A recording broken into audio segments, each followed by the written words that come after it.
नमस्कार, live cities देख रहे हैं आप। मैं हूं ताज और इस वक्त सुबह के 8:30 बज रहे हैं।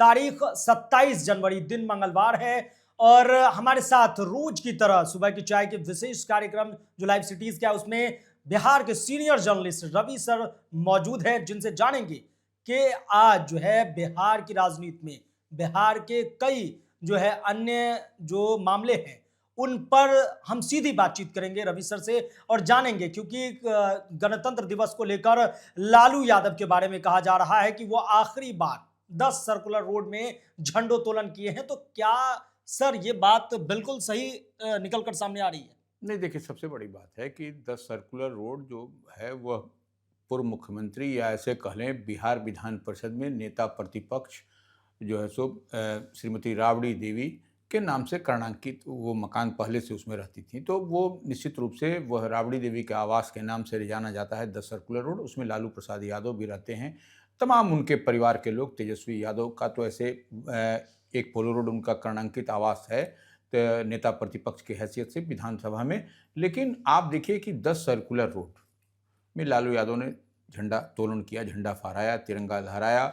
तो ऐसे में यह कहा जा रहा है कि 10 सर्कुलर रोड में जो राबड़ी देवी का आवास है, पूर्व मुख्यमंत्री राबड़ी देवी, जहां लालू प्रसाद यादव जो राजद अध्यक्ष हैं उन्होंने अंतिम बार झंडा वहां पर लहराया है। तिरंगा इसलिए अंतिम बार कहा जा रहा है क्योंकि वह जो राबड़ी देवी को मकान वह खाली करने के लिए उसके बदले में दूसरा जो कर्णांकित आवास है बिहार विधान परिषद के नेता प्रतिपक्ष की हैसियत से हार्डिंग रोड का, वह उनको 39 हार्डिंग रोड कर्णांकित करके दिया गया है। तो ऐसी स्थिति परिस्थिति में यह संभावना जताई जा रही है कि यह जब मकान खाली करना पड़ेगा लालू परिवार को, राबड़ी देवी को, तो वह इस बार जो सो गणतंत्र दिवस का जो 26 जनवरी का जो झंडोत्तोलन किया है लालू प्रसाद यादव ने, वह अंतिम बार उस आवासीय परिसर में यह झंडोत्तोलन किया है। नंबर एक बात ये। दूसरी बात, आप देख पा रहे हैं कि तेजस्वी यादव के भी आवासीय परिसर में जो तस्वीर छन करके आई है उसमें भी उन्होंने झंडोत्तोलन किया है लालू प्रसाद यादव ने। तो ये एक बात तो है, निश्चित रूप से राजद के राष्ट्रीय कार्यकारी अध्यक्ष बनाए गए हैं तेजस्वी यादव। लेकिन आप देखिए कि वह फिर जो गणतंत्र दिवस जैसे समारोह में भी वह नहीं दिखाई पड़े। तो यह निश्चित रूप से पब्लिक डोमेन में यह सवाल पूछा जा रहा है कि इतनी बड़ी जिम्मेवारी आपको मिली है और आप अपने सरकारी आवास जो है पोलो रोड स्थित उसमें भी आप नहीं दिखाई पड़े। तो यह कहीं ना कहीं सवाल तो पूछा जाएगा, जनता सवाल पूछेगी, इस बात को आप मान के चलिए। तो ये एक बड़ी बात है। और देखिए वही पोस्ट उनका आ रहा है एक्स पर, एक्स हैंडल पर।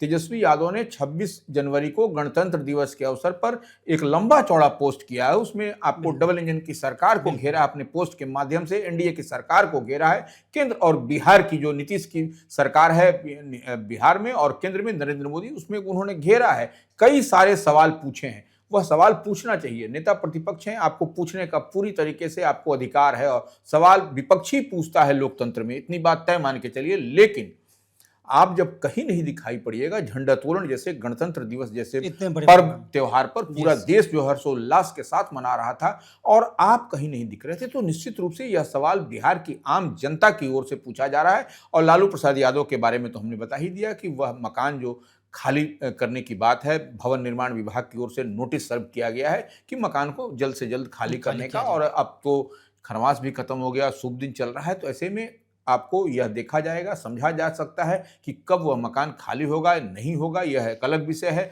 लेकिन निश्चित रूप से जो पब्लिक कॉरिडोर में, पॉलिटिकल कॉरिडोर में जो चर्चा है कि यह इस बार मकान खाली करने से पहले संभवतः यह, यानी कि इसी आधार पे कहा जा रहा है कि आखिरी बार लालू यादव 10 सर्कुलर रोड में झंडोत्तोलन। निश्चित रूप से यही आधार है। दूसरा सवाल ये है, दूसरा मेरा सवाल आपसे यह है कि अभी जो है बिहार सरकार के डिप्टी सीएम सब भूमि सुधार मंत्री विजय सिन्हा पूरा एक्शन मोड में है और वो भूमि सुधार जन कल्याण भी हर एक जिला में लगा रहे हैं, वहां फरियादियों की बातें सुन रहे हैं। लेकिन झंडोत्तोलन के बाद मुजफ्फरपुर में उन्होंने ये कह दिया है कि मार्च तक सब कुछ ठीक कर देंगे, नया मैकेनिज्म ला रहे हैं। तो उस बारे में क्या विजय सिन्हा क्या कुछ करने जा रहे हैं? देखिए, निश्चित रूप से राजस्व एवं भूमि सुधार विभाग को विजय सिन्हा जो मंत्री हैं, उप मुख्यमंत्री भी की भी हैसियत वह उनके पास में है, तो ऐसे में वह बड़ा काम करते हुए दिखाई पड़ रहे हैं। भू माफिया निश्चित रूप से एक बड़ी समस्या है बिहार में, और जमीन के विवाद ही आपको दिखाई पड़ते हैं कोर्ट से लेकर कचहरी और थाना पुलिस तक। तो ऐसे में विजय सिन्हा एक बड़ी लकीर खींचते हुए दिखाई पड़ रहे हैं, इतनी बात मान के चलिए। और बीते दिन आपने देखा कि किस तरीके से मुजफ्फरपुर में उन्होंने कहा कि माफियाओं को, भू माफियाओं को वह एकदम खत्म समाप्त कर देंगे। तो निश्चित रूप से सब कुछ व्यवस्था ऑनलाइन कर दी गई है। ऑनलाइन करने का मतलब कि डिजिटलाइज कर दिया गया है और यह आपको मार्च तक दिखाई पड़ने लगेगा। माने अब जो है सो 2 महीने बाद, माने 1 महीने बाद, इस तब तो जनवरी समाप्त है, फरवरी और मार्च में आपको दिखाई पड़ेगा, 1 महीने में दिखाई पड़ेगा और सब कुछ ऑनलाइन हो जाएगा। जब ऑनलाइन हो जाएगा तो ट्रांसपेरेंसी होगी। जब ट्रांसपेरेंसी होगी तो जो झोल झाल राजस्व कर्मी, सीईओ, डीसीएलआर वगैरह जो भी एक कॉकस हुआ करता था वह नेस्तनाबूत हो जाएगा, वह नहीं दिखाई पड़ेगा। और एक बड़ी सफाई करने की तैयारी में विजय सिन्हा सरकार, नीतीश कुमार की गवर्नमेंट जो गुड गवर्नेंस के लिए जानी जाती है वह करती हुई, कहती हुई दिखाई पड़ेगी। बिल्कुल।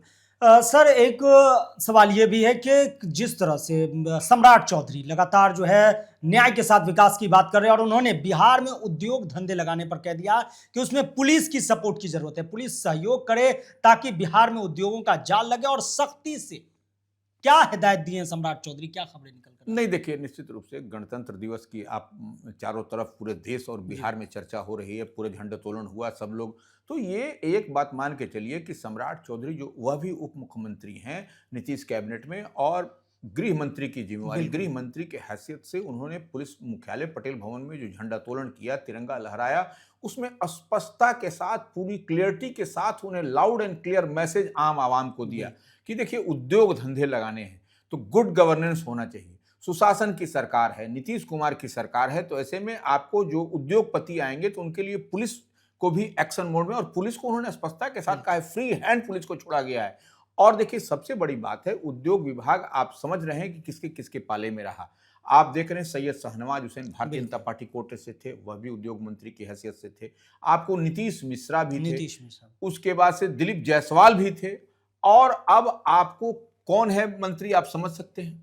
जी बिल्कुल। अभी तो उद्योग मंत्री जो हैं वो तो एनडीए के कैडर के ही पास है, लेकिन सर सम्राट चौधरी ये साफ संदेश दे चुके हैं कि उद्योग का जाल लगने जा रहा है। निश्चित रूप से देखिए, उद्योग का जाल लगेगा तो भारतीय जनता पार्टी के कोटे में ही इस बार भी उद्योग विभाग है, इंडस्ट्री डिपार्टमेंट इसी के पास है और दिलीप जायसवाल ही उसके मंत्री हैं। ये समझने पड़ी बात है। तो उद्योग विभाग जब दिलीप जायसवाल के पास में है, और निश्चित रूप से इतनी बात मान लीजिए कि उद्योग को बढ़ावा देने के लिए बिहार सरकार पूरी तरीके से एक ब्लूप्रिंट, एक बड़ा कैनवस पर वो तैयार कर लिया है, और उद्योग लगेगा, पलायन रुकेगा, काम यही मिलेगा, बिहार में ही आपको काम मिलेगा। तो ये इतनी बात मान के चलिए कि आपको सिंगल विंडो सिस्टम कर दिया गया है उद्योग विभाग में। एक ही खिड़की के अंदर तमाम तरह की सारी प्रक्रियाएं, जमीन हो, लोन हो, क्या कुछ है, सारा कुछ एक ही खिड़की के नीचे आपको सिंगल विंडो सिस्टम में सब कुछ समेट दिया जाएगा। तो निश्चित रूप से सम्राट चौधरी जो बात कह रहे हैं कि जो पुलिस की अहम भूमिका होगी, उद्योग निश्चित रूप से पुलिस की होगी और सख्ती और एक्शन दिखेगा, ये देखा। और साथ ही साथ वो उन्होंने कहा कि बहाली भी की जाएगी पुलिस की। तो निश्चित रूप से पुलिस की बहुत बड़े पैमाने पर बहाली हुई है और फिर बहाली होगी, तो यह जब और आर्थिक विकास की ओर भी बिहार बढ़ेगा, एक मॉडल स्टेट बिहार बनेगा। मॉडल स्टेट बनाने की ओर जैसो बिहार सरकार, नीतीश सरकार, डबल इंजन की सरकार कमिटेड है और इस दिशा में लगातार पहल करती हुई दिखाई भी पड़ रही है। तो ऐसे में सम्राट चौधरी का जो मैसेज है, लाउड एंड क्लियर मैसेज है आम आवाम को कि अब बिहार जो है सो बदल रहा है, धीरे धीरे बिहार बदल रहा है और सब कुछ आपको एप्रोप्रिएट वे में दिखाई पड़ेगा आने वाले समय में आपको। बिल्कुल सर। तो सम्राट चौधरी पर लेकिन एक नया सर ये भी बात निकल कर आ रहा है कि 1 फरवरी को तेज प्रताप यादव ने, जेजेडी जनशक्ति जनता दल के सर्वे सर्वा हैं, उन्होंने राष्ट्रीय कार्यकारिणी की बैठक बुला दी। क्यों, कारण क्या है सर? नहीं, देखिए, अभी आपने देखा कि राष्ट्रीय जनता दल की राष्ट्रीय कार्यकारिणी की बैठक हुई जी। तो अब तेज प्रताप यादव की जो बात हम लोग कर रहे हैं वह लालू प्रसाद यादव के बड़े पुत्र हैं, वह भी जो है सो बड़ी लकीर खींचने की कवायद में, भले चुनाव हार गए उनकी पार्टी अभी जस्ट जो है सो तुरंत अभी, लेकिन वह मजबूती के साथ वो काम कर राष्ट्रीय कार्यकारिणी की बैठक बुलाएंगे। वह निश्चित रूप से कई सारे मसले मिसाइल हैं जिस पर वह तय तमन्ना होगा, और सामने आपको बंगाल का, पश्चिम बंगाल का चुनाव है। तो ऐसे में जो बिहारी डोमिनेटेड पॉकेट है, जो निश्चित रूप से आपको तेज प्रताप यादव की पार्टी, जो सो जनशक्ति जनता दल जेजेडी जिसको कहा जाता है, वह वहां से उम्मीदवार खड़ा करने की संभावना दिखाई पड़ी। देखिए अब क्या होगा हम नहीं कह सकते, लेकिन इतनी बात निश्चित रूप से है कि वहां पर उम्मीदवार खड़ा करने की कवायद में उन तेज प्रताप यादव की पार्टी है, और इसी के लिए लगता है कि वह बैठक 1 फरवरी को जो बुलाए जाने की बात है, वह उस पर चर्चा होती हुई दिखाई पड़ेगी आपको। बिल्कुल, तो तेज प्रताप यादव 1 फरवरी को बैठक बुला रहे राष्ट्रीय कार्यकारिणी की। सर, एक बड़ा चर्चित मामला, पूरे देश भर का मामला, नीट छात्रा का मामला, पटना का ये मामला है, और उसमें लगातार जो है आप देख ही रहे हैं कि डीएनए सैंपल लिए जा रहे हैं, जांच किए जा रहे हैं। तो आज जो है उनके परिजनों का से डीएनए सैंपल माता पिता का लिया गया है, तो डीजीपी को पत्र भी लिखा गया, इसके बारे में क्या सर? नहीं, देखिए सबसे बड़ी बात है कि नीट का मसला बहुत ही बर्निंग इशू है बिहार में, और देखिए सबको कनेक्ट करता है ये आदमी को। तो ये किसी की बिटिया हो, हमारे आपके परिवार की बहन बिटिया है, और ये दुखद घटना है बिहार के लिए, और इस पर आपको गृह मंत्री सम्राट चौधरी लगातार एक्शन में दिखाई पड़ रहे हैं। आप देख रहे हैं ये कैसे कैसे कार्रवाई हो रही है, पूरा सैंपल लिया जा रहा है, एफएसएल की टीम लगी हुई है, डीएनए की जांच हो रही है, और तमाम डीएनए अब देखिए उनके कई लोगों के डीएनए सैंपल के टेस्ट लिए जा रहे हैं। तो परिवार की बात है कि कई लोग उनको भी सैंपल लेने की बात कही जा रही है। हम लोग देखिए ली गई आज। हाँ, तो वह ली गई है, तो निश्चित रूप से अब देखने और समझने वाली बात है कि पुलिस की अब एक पुलिस जो है सो इस मसले को बहुत ही गंभीरता के साथ, बारीकी के साथ देख रही है, समझ रही है, और निश्चित रूप से आने वाले समय में आपको देखिएगा कि दूध का दूध, पानी का पानी होता हुआ दिखाई पड़ेगा। जितनी बात हम देख और समझ पा रहे हैं, गृह मंत्री किसी को छोड़ने वाले नहीं है, सम्राट चौधरी, इतनी बात मान के चलिए, और पुलिस को उन्होंने फ्री हैंड छोड़ रखा है। तो देखिए आने वाले समय में इतनी बात मान के चलिए कि जो नीट का मसला है, इसमें जो मुख्य आरोपी हैं, जो भी कल्प्रिट हैं, वह दबोचे जाएंगे, वह शिकंजे से इधर उधर भाग नहीं सकते। इतनी बात मान के चलिए, पुलिस के आंख नाक कान खुले हुए हैं। देखिए किसी भी मामले में अनुसंधान में थोड़ा विलंब होता है, लेकिन यह मसला ऐसा है कि इसमें एकदम देखिए ब्लाइंड था ये केस। इसको किस तरीके से पुलिस ने अंतिम आदमी को जाकर के उस पर जाल बिछा रही है और पकड़ने की कवायद में है, तो निश्चित रूप से आने वाले समय में आपको ये एक मसला सुलझता हुआ दिखाई पड़ेगा आपको। तो सर, एक और मामला है जो लगातार बिहार में बढ़ रहा है, चोरी की घटना है। आज जमुई में सिविल सर्जन के, पूर्व सिविल सर्जन है, और मंत्री के आवास से 100 मीटर की दूरी पे उनका घर है। बीते दिन बिल्कुल बिल्कुल बिल्कुल। तो सर, इसके बारे में बिहार पुलिस को तो एक्शन मोड में आनी चाहिए, चोरी की घटना है। देखिए निश्चित रूप से हर मसले को एक एक चीज की जांच हो रही है। आप बिहार में कहीं भी अपराध करिएगा, किसी तरह का छोटा और बड़ा कोई क्राइम हो, उस पर आप बच नहीं पाइएगा, इतनी बात मान के चलिए, और आप दबोचे जाइएगा। आप निश्चित रूप से पुलिस अनुसंधान कर रही है, मामले की तहकीकात कर रही है, और आप देखिएगा कि आपको वहां पर भी जो है सो नकेल कसा जाएगा, और वह अपराधी शिकंजे के पीछे आएगा।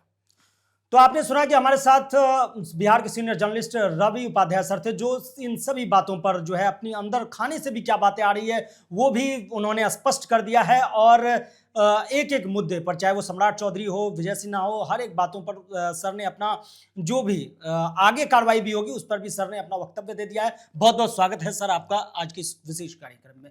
आपका दर्शकों का बहुत बहुत शुक्रिया, धन्यवाद। देखते रहिए लाइव सिटीज। अगर यूट्यूब पर देख रहे हैं, चैनल को सब्सक्राइब करें, फेसबुक पेज को लाइक करें। धन्यवाद।